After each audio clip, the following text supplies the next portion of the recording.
Hi everyone, this is Yulianna Avdeeva. Welcome to our weekly stream. Tonight in this video we will proceed with the B-flat minor Prelude and Fugue from Book I by Johann Sebastian Bach, and after that I am very happy to discuss probably one of the most famous pieces by Frédéric Chopin, his Scherzo No. 2, also in B-flat minor. I hope that you're all doing well, and I'm delighted that today is the International Music Day, and it's amazing that we also are together tonight for our weekly stream and celebrate. In a way, we share the music together, so that's somehow very great thing, I think. So B-flat minor. B-flat minor is a very rare, dark key. In the Baroque music, it was not was not used at all, and actually it's more romantic key for me. Why also B-flat minor scherzo? Because for me the B-flat minor, of course, is also in a way Frédéric Chopin tonality. And it is, of course, for me also connected very much with his second piano sonata, Opus 35. But besides this sonata and this scherzo, he also composed the first nocturne, Opus 9. And anyway, somehow this is an extremely dramatic, yes, in a way also romantic tonality. It's so great to see you all. Hello, hi. I hope you're also all doing well. Hello to Topol, to Japan, and to England.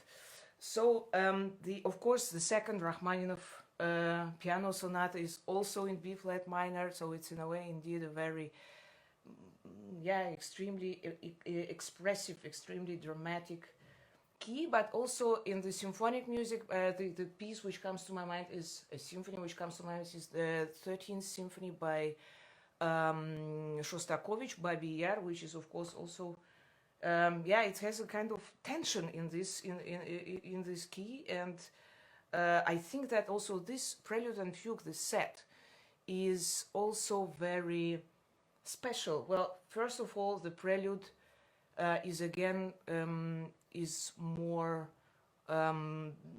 in the Passion style, so we have this aria-like, very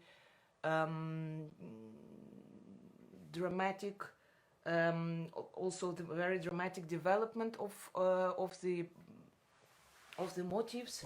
And before I come to the piano, why also the set is exceptional, I think Bach had a special, also kind of special relation for this key, because the fugue in this set is again in 5 parts. So we have only 2 fugues in the first book, which are composed in 5 parts. It's the C sharp minor and the B-flat minor, and it's interesting that he decides he goes for both.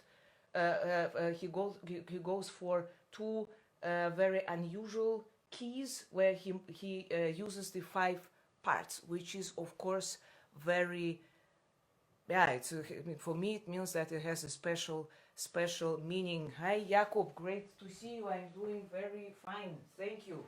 So the prelude, why I'm saying again, it's more like the Passion. It's for me it's aria. So we have this pulse, like third beat.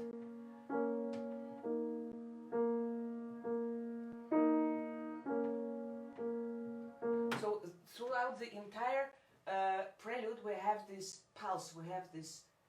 It's like a walk in a way, so it never stops, it never stops, it never slows down, it's always there.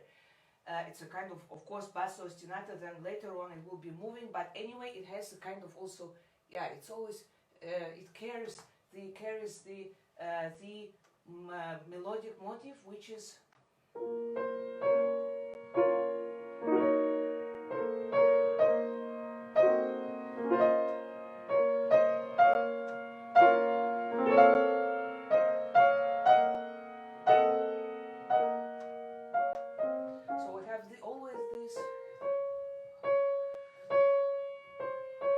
combination of 2 16th notes and the 8th notes. Again, it's yeah, in a way it's like it's fate, it never changes, it appears throughout the entire fugue. So it's a very solemn, for me, very tragic mood in this piece, and again exceptional, well, what makes the Bach for me so special, again, this great compassion and this great light which comes in play in the, for instance, in the interludes like this.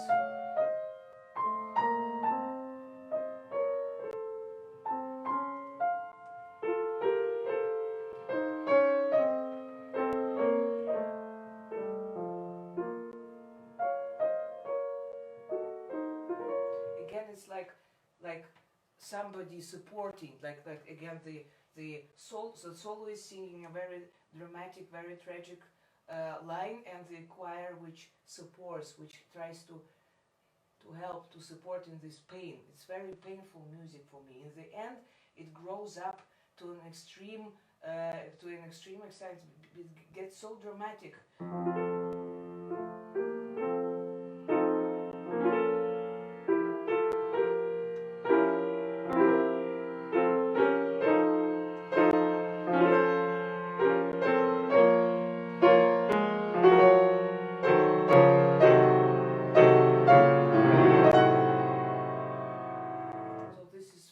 The climax, which is so expressive. There are so many dissonances in this prelude, and the fugue.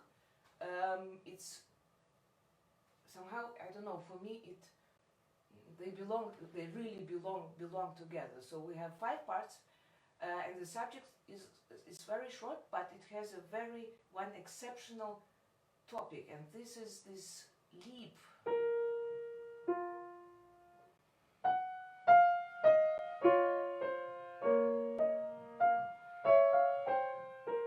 So we have a perfect interval, and then we have the leap to the minor 9th after a breath. So this is so, yeah. For me, it's somehow a symbol of pain. It's so painful. This and this line.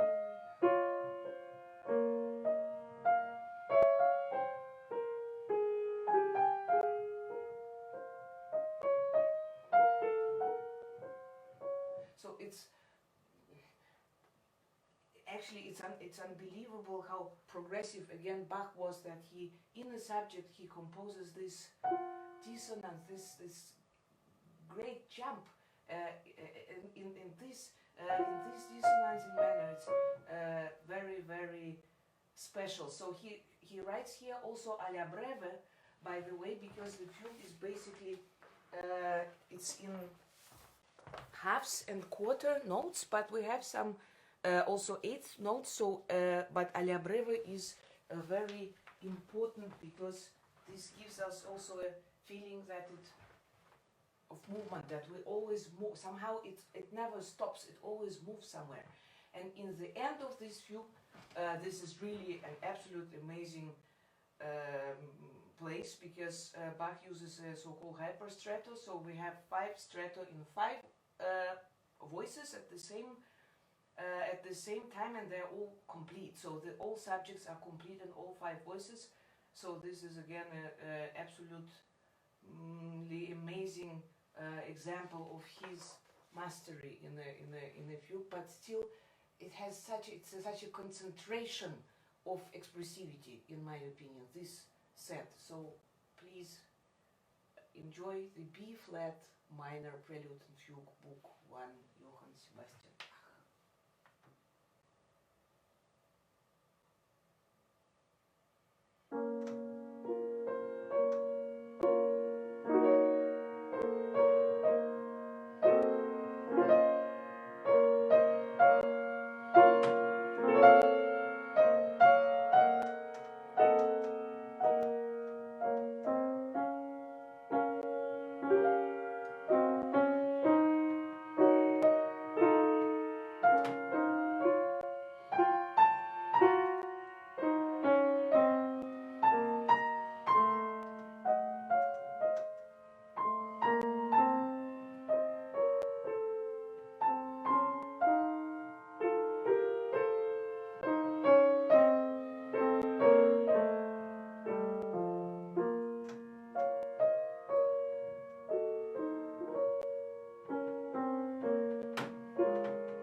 all again. I'm very sorry, I don't know what happened, but apparently my video was stopped, so I don't know what is happening now, but yeah, well, I will try to find out why. I have apparently some technical problems last weeks, and I feel just sorry about that, but anyway, I hope that I'm glad that you are back, and yeah, I have to find out what's happening, what the technical problem is. So now we move to the other piece in B flat minor, which will be the Scherzo number 2 in B flat minor, opus 31. Well, this is a very special piece I have in my memories. To be honest, this belongs indeed to one of the first pieces I have heard by Chopin, and this is somehow I have really very special memories about that. I know that the very first piece by Frédéric Chopin I have heard was the Nocturne in E flat major, opus 9, and the performer of this piece was Joseph Hoffmann, and that was somehow, I don't remember how old I was, but the sound, the way he played piano, this is really amazing, and this warm sound, it was like I somehow I moved to a magical world, and that was really somehow I have really great memories about this moment, and I know that that was indeed the first encounter with Chopin's music. And also the B flat minor scherzo I heard for the first time with Joseph Hoffmann as well, and this piece is of course very special. Thank you so much for joining back. I'm speechless. I don't know what's going on here, but I will find this out. So anyway, the B flat minor scherzo is of course this is again one of those examples of Chopin's also development, how he also installed or developed different genres. So like maybe you might remember, we were talking also in Polonaise that actually the Polonaise also in his youth, he started as the form is quite simple, and he developed it, he did it, so anyway, he developed the really easy simple form to something special. Same with scherzo. So the scherzo, as we know, is actually kind of quite quick piece of music, which was mostly used also in sonatas or in symphonies. And Frédéric Chopin somehow decided to make an independent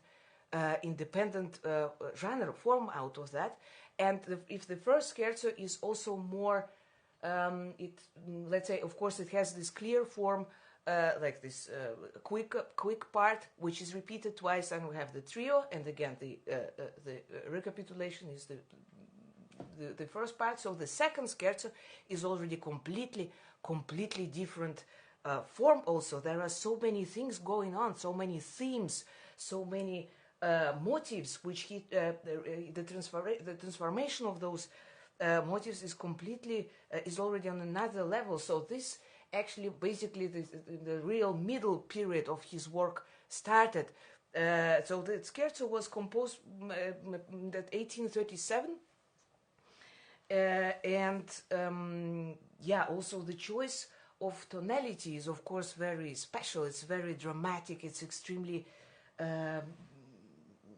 it's furious in a way, and on another hand, it has those beautiful, the melody, the theme, the lyrical theme in the first part, and of course the trio is again something really different world. It's the greatest contrast which you can achieve, because it's also A major. The trio is the middle part is in the A major. Yes, then indeed the number 1, 2, and 3, they are more in a way, maybe demonic, maybe dramatic, and number 4 is a completely different piece. So, of course, as it's indeed maybe one of the most popular pieces by Chopin. You all know it very, very well, but I thought that maybe to share just my personal thoughts about this absolutely unique piece, in my opinion. So first of all, we have this first motif, sotto voce. This, again, it comes from nothing. It starts from nowhere. What happens then? Chopin achieves the greatest contrast ever. So it's a new, completely different element. And I like very much this quote by Wilhelm von Lentz, who used to be Chopin's student as well. And he was saying that this should be a question, this first motive. That's how Chopin taught. And it was never question enough for him. Never played piano enough. Never sufficiently fading away, tombe, as he said. Never important enough. This music must be a charnel house, he said once. So it is a very, it's in a way, again, the link with the B-flat minor sonata, it has something, in a way, very funeral. So we have this great question in the beginning, and then this great outbreak in the chords, which is absolutely amazing. Then he chooses the tonality. So we have here B-flat minor. Then, as an answer to the same motive, we go to D-flat major.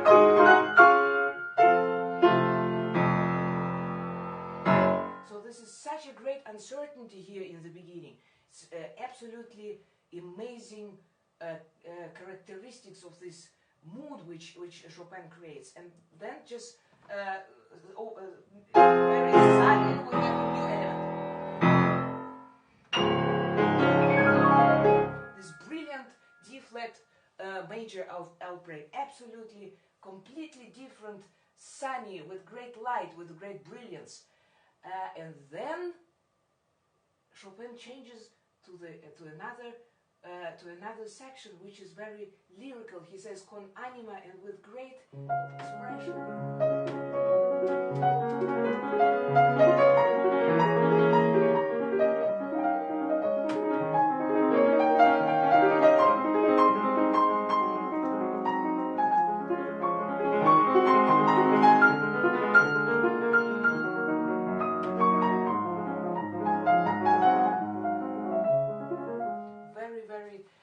Beautiful. And about this part, Chopin apparently said that he was, that according to Wilhelm von Lentz, he was equally demanding as to the simple quaver accompaniment to the cantilene and the cantilene itself. One should imagine the Italian canto and not the French vaudeville, he once declared.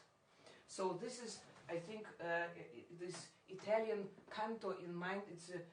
It's very helpful for this wonderful, beautiful section. And then after D-flat major, we have suddenly completely different world. Nothing reminds on the first, in the beginning, nothing reminds us on the first section. So we have chorale.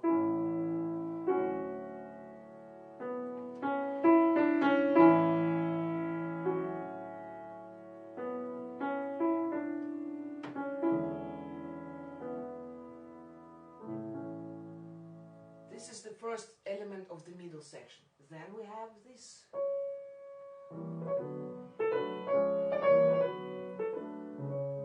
Kind of Sicilian, I think. Well, I feel it like this.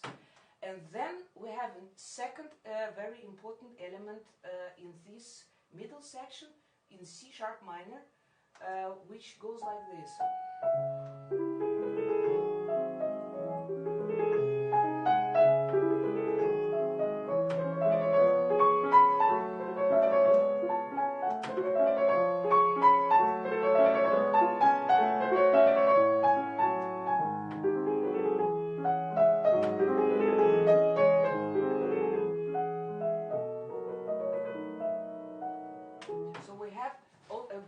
already a very, very polyphonic texture. Look, we have again bass line, we have one more voice in the left hand, and here we have the melodic tiraram, tiraram. But this element is very important. It's a little bit obsessive. It repeats itself the whole time. Somehow, I personally, although it's not really, of course, the same thing like this, the same motive, but in this, it gives no rest. It's always asking. And then Chopin changes to E major with a waltz.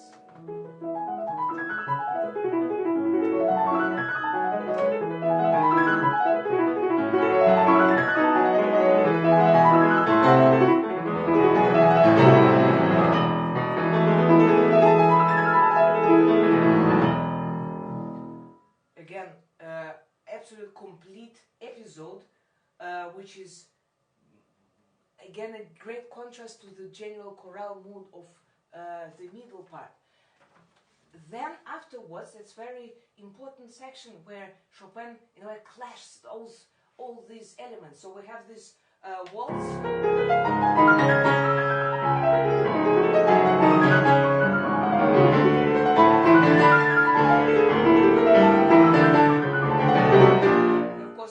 This octave, they somehow remind me of this.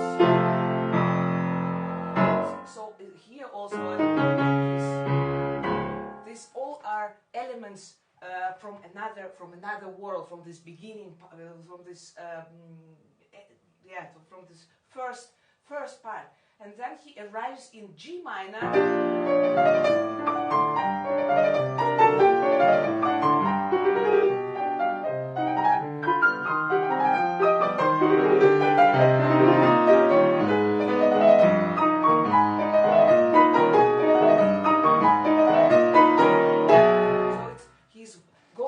So many tonalities, he's searching for answers, and then he arrives in B flat minor with sempre con fuoco, again with this.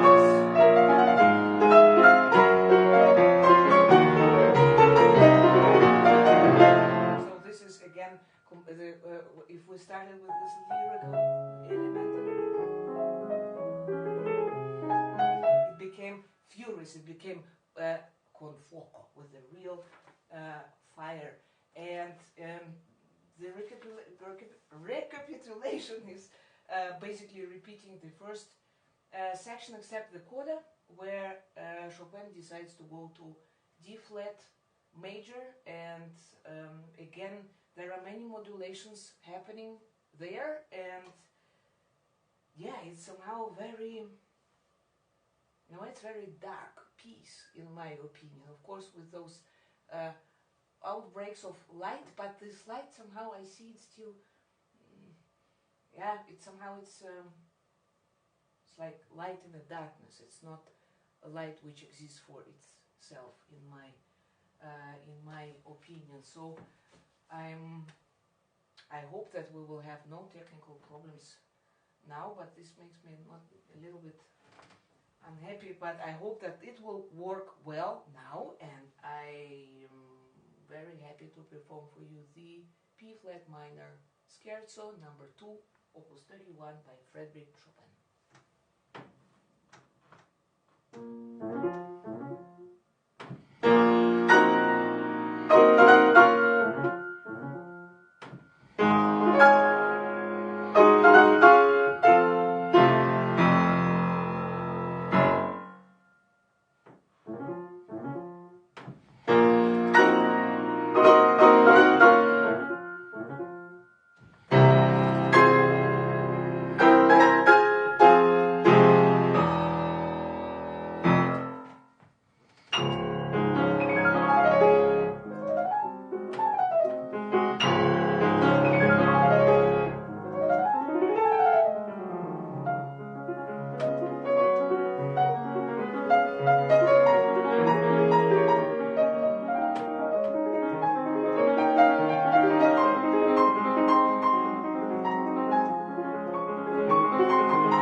Scherzo number 2, Opus 31, Frédéric Chopin. I see that it didn't stop, so the video is working. I'm very happy that it worked until the end. It is an amazing, beautiful piece with full of energy, full of drama, but also full of somehow great, wonderful, wonderful lyrical moments, also very intimate moments. So I love this piece, and this piece always reminds me indeed of my childhood.